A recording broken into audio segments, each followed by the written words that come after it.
Tito jack ஆசிரியர்கள் போராட்டத்தால் அரசு பள்ளிகளில் கற்பித்தல் பணிகளில் தொய்வு இருக்கக்கூடாது என்ற அறிவிப்பு வெளியாகியிருக்கிறது. அண்மை செய்தியாக பார்த்துக் கொண்டிருக்கிறோம்.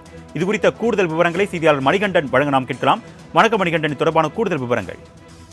வணக்கம் சார். 31 அம்ச கோரிக்கைகளை நிறைவேற்ற வலியுறுத்தி தமிழகம் முழுவதும் ஆசிரியர்கள் இன்று ஒரு நாள் அடையாள வேலைநிறுத்த போராட்டத்தை அறிவித்திருக்கின்றனர். மாவட்ட தலைநகரங்கள்ல இது சார்பான பிரதிநிதிகளுடன் ஆலோசித்து டிட்டோ ஜாக் அதிகாரிகள், அதாவது டிட்டோ ஜாக் சங்கத்தினர் இந்த போராட்டத்தில் ஈடுபடுகின்றனர். இது தொடர்பாக இதற்கு முன்பாக இந்த போராட்டத்தை கைவிடுவதற்கு 6ஆம் தேதி பள்ளிக்கல்வித்துறை அலுவலகத்துல தொடக்க கல்வி இயக்குனர் தலைமையில டிட்டோ ஜாக் சங்க நிர்வாகிகளுடனான கூட்டம் என்பது நடைபெற்றது. டிட்டோ ஜாக் சார்பில் 30 அம்ச கோரிக்கைகள் வலியுறுத்தி ஏற்கனவே ஒருங்கிணைந்த கல்வி வளாகத்தில் ஆர்ப்பாட்டம் நடத்த முடிவு செய்யப்பட்டதை தொடர்ந்து இன்றைய தினம் இந்த 12 அம்ச கோரிக்கைகளை அரசு ஏற்றும் கூட போராட்டம் என்பது நடைபெறுகிறது.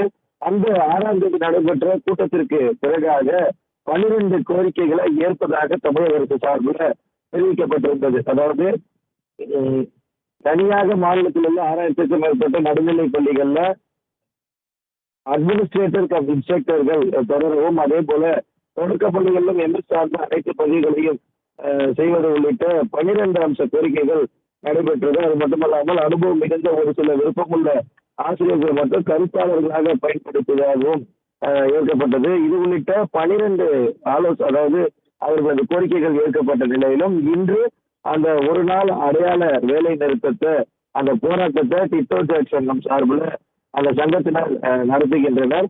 இந்த நிலையில டிட்டோ ஜாக் வேலை நிறுத்த போராட்டத்தின் காரணமாக மாணவர்களின் கற்றல் கற்பித்தல் பணியில எந்தவித பாதிப்பும் இருக்கக்கூடாது எனவும், எந்த ஒரு பள்ளியும் ஆசிரியர் இன்றி இயங்கக்கூடாது எனவும், போராட்டத்தில் கலந்து கொள்ள வேண்டும் என போராட்டக்குழு சார்பில் ஆசிரியர்களை வற்புறுத்தக்கூடாது எனவும், அவ்வாறு வற்புறுத்துவதற்கு மீது துறை ரீதியிலான நடவடிக்கை எடுக்கப்படும் எனவும், அனைத்து பள்ளிகளும் பாதிப்பும் இன்றி இயங்குவத, மாணவர்களுக்கான கற்றல் கற்பித்தல் பணிகள் நடைபெறுவதை மாவட்ட முதன்மை கல்வி அலுவலர்கள் உறுதி செய்ய வேண்டும் எனவும் பள்ளிக்கல்வித்துறை அனைத்து மாவட்ட பள்ளிக்கல்வித்துறை அதிகாரிகளுக்கும் சுற்றறிக்கை அனுப்பியிருக்கிறது.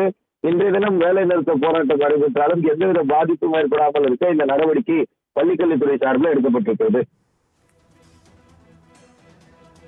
விவரங்களுக்கு நன்றி மணிகண்டன்.